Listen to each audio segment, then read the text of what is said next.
मन से मौन तक इंसान अपनी ज़िंदगी में जो कुछ भी करता है वो कहीं ना कहीं अपने मन के कहने पे करता है। मन के कहने पे रिश्ते बनाता है, मन के कहने पे पढ़ाई करता है, मन के कहने पे ही लोगों के बीच में जाता है, मन के कहने पे ही वो अपने आसपास एक एनवायरनमेंट क्रिएट करता है। लेकिन सब वो क्यों करता है? सब वो इसलिए करता है ताकि मन को शांत हो, एक शांति मिल सके, मन शांत हो सके। आप किसी से पूछेंगे पढ़ाई क्यों करना है? क्योंकि जॉब चाहिए। जॉब क्यों करना है? क्योंकि पैसा चाहिए। पैसे क्यों कमाना है? क्योंकि ज़िंदगी आराम से काटनी है। ज़िंदगी आराम से क्यों काटनी है? क्योंकि मन को शांति मिल सके। शादी करना है क्यों करना है? क्योंकि किसी का साथ चाहिए। किसी का साथ क्यों चाहिए? क्योंकि अकेले जिया नहीं जाता। और अकेला जिया क्यों नहीं जाता? क्योंकि मन परेशान रहता है। अल्टीमेटली शादी करने का भी जो पर्पस है वो क्या है? मन को शांत करना। इंसान किसी तीर्थ यात्रा पर जाता है, किसी धार्मिक कार्यक्रम में हिस्सा लेता है। वो क्यों लेता है? क्योंकि उसे लगता है कि भगवान कहीं बाहर है और वो अगर कुछ कर्मकांड करेगा, किसी धार्मिक स्थान पर जाएगा तो उसके मन को शांति मिलेगी। अल्टीमेटली मन की शांति। तो जो कुछ भी कर रहा है वो कर तो रहा है मन के कहने पर। और मन के कहने पर भी क्यों कर रहा है? क्योंकि मन को शांत होना है। और मन के शांत होने के लिए वो कर रहा है। और जब तक कर रहा है तब तक मन शांत नहीं होगा। मज़े की बात यह है। तो ये अपने आप में एक उलझन रहती है, जिसे हम नाम देते हैं मन से मौन तक। कि मन जो कुछ भी कर रहा है, मन जो कुछ भी शरीर से करवा रहा है, क्योंकि शरीर तो एक इक्विपमेंट है ना, मशीन है। तो मन जो कुछ भी करवा रहा है शरीर से, और मन जो कुछ भी कर रहा है वो क्यों कर रहा है? क्योंकि मन को शांत होना है। और मज़े की बात यह है कि मन जब तक कुछ कर रहा है तब तक वो शांत नहीं होगा। वो शांत होकर ही शांत होगा। जब तक वो शांत होगा, जब वो शांत हो जाएगा तब वो कुछ नहीं करेगा। अब ये एक अजीब सी कॉन्ट्रडिक्शन वाली कंडीशन आ जाती है। और इसी कॉन्ट्रडिक्शन में फिर हम बहुत सारे रिलीजियस चीज़ों का सहारा लेते हैं, बहुत सारे स्पिरिचुअल जो चीज़ों का सहारा लेते हैं। और मज़े की बात यह है कि जब तक हम उन चीज़ों का भी सहारा लेते रहते हैं तब तक भी मन शांत नहीं होता। और मन शांत नहीं होता क्योंकि हमें लगता है कि मन भटक रहा है। और मन, अगर हम ये मानना छोड़ दें कि मन भटक रहा है तो हम ये भी मानना छोड़ देंगे कि मन को शांत होना है। तो हमारा फोकस दरअसल मन की शांति पे नहीं, मन के मौन होने पे नहीं, मन के भटकाव पर हो जाना चाहिए। हमें ये नहीं मानना है कि हमें मन को शांत करना है, हमें मन को मौन करना है। हमें ये मान लेना है कि मन भटक ही नहीं रहा है। अब ये बड़ी अजीब सी बात हो जाती है कि अगर लोग कहें कि मन भटक नहीं रहा है तो कहेंगे कि मन भटक तो रहा है ना, तभी तुम कुछ कर रहे हो। और इसी माया के खेल में और इसी जो कॉन्ट्राडिक्टरी कंडीशन में फिर इंसान उलझ के रह जाता है। फिर वहाँ बहस होती है, फिर वहाँ विचार व्यक्त किए जाते हैं, फिर हम बाहर की दुनिया में कुछ और करते हैं। फिर हम जो कुछ भी कर रहे होते हैं हमें लगता है कि वो हम कर रहे हैं, फिर उसका किया जाना हमें प्रभावित किए करने लगता है, इफ़ेक्ट करने लगता है। तो एक स्थिति, कुछ किया जाना नहीं होता है, एक बस स्थिति होती है। और उस स्थिति में क्या होता है कि आपका कुछ किया जाना, कुछ ना किया जाना बात बराबर हो जाती है। क्योंकि उस कंडीशन में आप ये मानना छोड़ देते हैं कि मन भटक रहा है। जब मन भटक रहा है आप ये मानना छोड़ देते हैं तो मन को शांति चाहिए, आप ये भी मानना छोड़ देते हैं। जब मन को शांति चाहिए आप ये मानना छोड़ देते हैं तो मन को मौन की कंडीशन में लाना है, इसके लिए आपका कोई प्रयत्न नहीं होता। आप कुछ करते नहीं हैं ताकि मन को शांति मिल जाए। मन को शांति मिल जाए इसके लिए आप कुछ नहीं करते। मन को मौन करने के लिए आप कुछ नहीं करते। फिर लोग कहेंगे कि जो कुछ भी किया जाता है वो क्या है? फिर वो बस बार से हो रहा होता है। अब उसके लिए कोई शब्द नहीं है, क्योंकि अगर हमने उसके लिए फिर से कोई ना कोई शब्द ईजाद कर दिया, इसका मतलब ये है कि हमने बाहर से कुछ कर दिया। वो बस हो रहा है। और जो वो हो रहा है वो बाहर की दुनिया की जो ज़रूरतों के हिसाब से, नियमों के हिसाब से बहुत कुछ हो रहा होगा। ठीक है, मान लिया कि बहुत कुछ बाहर की दुनिया में लोग कह रहे हैं अरे तुम ये कर तो रहे हो, वो बाहर हो रहा है, अंदर कुछ नहीं हो रहा है। और मन तो आंतरिक खेल है ना, वो तो अंदर की दुनिया का खेल है। वो बाहर तो कोई ऐसी चीज़ है नहीं कि मैं कहूँ कि देखो ये लाइक दिस शर्ट, कि ये मन है। वो बाहर की कोई चीज़ है नहीं, वो तो अंदर का खेल है।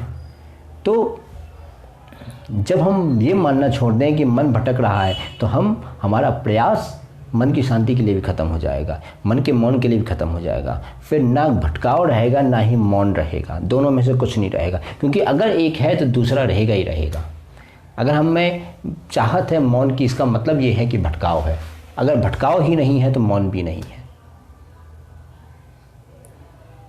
इसलिए विरोधाभास वाली जो ये चीज़ें एक साथ चलती हैं, या तो दोनों में से कुछ नहीं होता, और होता है तो फिर दोनों होते हैं।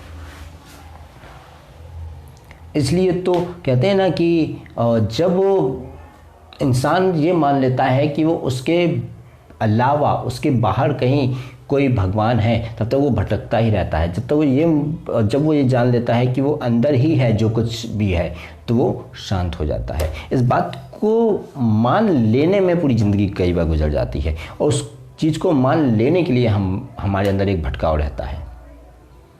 जितने लोगों ने ये मान लिया कि उनके अंदर ही है जो कुछ है, ठीक है, तो उनके अंदर ही है जब जो कुछ है, वो तो उनके अंदर का भटकाव ख़त्म हो गया। जब भटकाव ख़त्म हो गया तो उनके अंदर जो मौन के लिए, शांति को पाने के लिए जो इच्छा थी, वो भी ख़त्म हो गई। ये दोनों चीज़ें एक साथ चलती हैं। अगर भटकाव है तो मौन है, अगर मौन चाहिए तो भटकाव है, अगर भटकाव ही नहीं है तो मौन भी नहीं है। लोग कहेंगे भटकाव नहीं है तो शांति तो है ना, मौन तो है। नहीं, भटकाव नहीं है इसलिए मौन नहीं है। और तुम कहते हो कि मौन है, इसका मतलब ये है कि कभी भटकाव था।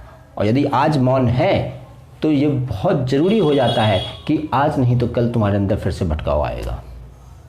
इसलिए ना भटकाव है ना मौन है। इसलिए जो है अष्टावक्र गीता में भी ये कहा गया है कि तुम पहले से ही मुक्त हो, तुम्हें कुछ छोड़ना नहीं है, तुम्हें कुछ पाना नहीं है, तुम्हें बस एक रूप हो जाना है। तो जिन लोगों का ये मानना है कि उन्हें कुछ शांति चाहिए, कुछ मौन चाहिए, ठीक है, तो पहले तो ये मानना वो छोड़ दें कि वो भटक रहे हैं।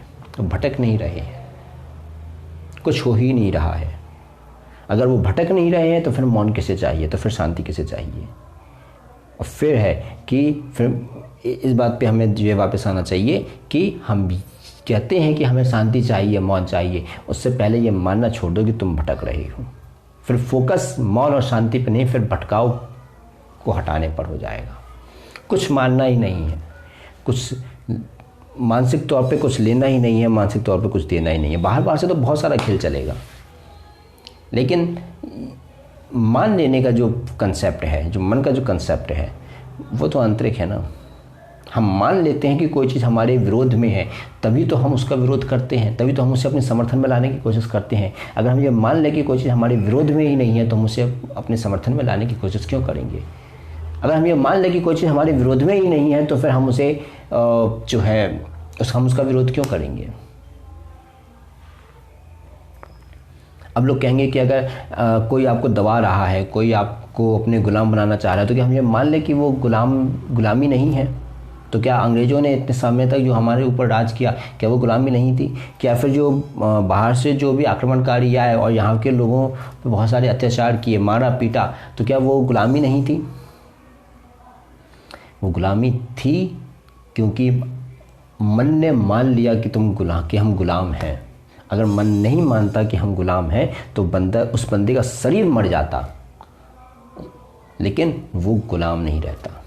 और यही है ना कि जिस इंसान के मन ने ये मान लिया कि वो आज़ाद है, वो बंधा हुआ नहीं है, इन दोनों में से कुछ भी मान लिया, बंधा हुआ नहीं है या आज़ाद है, उस इंसान को फिर कौन बांध पाया है? लेकिन फिर उस इंसान को सब कुछ छोड़ने के लिए तैयार रहना पड़ेगा, तभी वो मान पाएगा। बात ये नहीं है कि पहले वो मानेगा कि वो जो है आज़ाद है या वो बंधा हुआ नहीं है, तब वो सब कुछ छोड़ने के लिए तैयार हो पाएगा। बात ये है कि पहले उसे सब कुछ छोड़ने के लिए तैयार होना पड़ेगा, तब वो मान पाएगा कि वो बंधा हुआ नहीं है। पहले सब कुछ छोड़ने के लिए तैयार होने वाली बात आती है, उसके बाद फिर ये बात आती है कि इंसान के अंदर फिर ये प्रवृत्ति आ जाती है कि वो बंधा हुआ नहीं है। हमने मानसिक तौर पे ये मान लिया कि हम बंधे हुए हैं, हम जीवन से बंधे हुए हैं, हम अपने परिवार से बंधे हुए हैं, हम अपने धर्म से बंधे हुए हैं, हम दुनिया से बंधे हुए हैं, हम किसी से बंधे हुए नहीं हैं। इस बात को अपने अंदर लाने में ज़िंदगी निकल जाती है कई बार। और क्योंकि इस बात को अपने अंदर लाने में ज़िंदगी निकल जाती है, इसलिए मन से मौन तक यात्रा करने में कई बार ज़िंदगी निकल जाती है।